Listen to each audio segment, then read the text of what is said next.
İdeal kişi və ya ideal qadın necə olmalıdır? Bugün münasibətlərdən danışacağıq.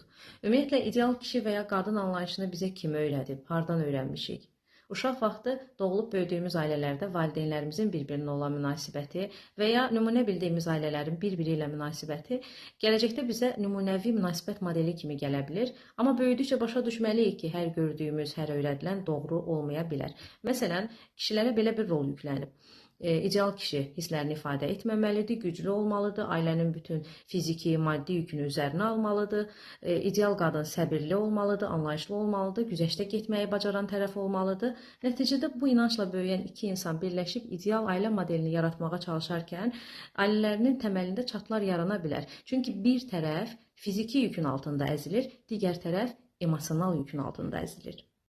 Sağlam münasibətdə ideal kişi və qadın obrazı yoxdur. Sağlam münasibətdə doğru insan anlayışı var. Sağlam münasibətdə doğru ünsiyyət, qarşılıqlı hörmət çox vacibdir. Sağlam münasibətdə insanların bir-birini anlaması, hisslərinə, sərhədlərinə hörmət etməsi çox vacibdir.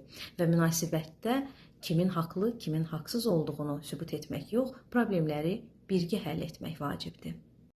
Hər kəs doğulanda şəxsiyyət vəsiqəsində kimin qadın, kimin kişi olduğu qeyd olunur. Bunu ideal variant olaraq sübut eləməyə ehtiyac yoxdur.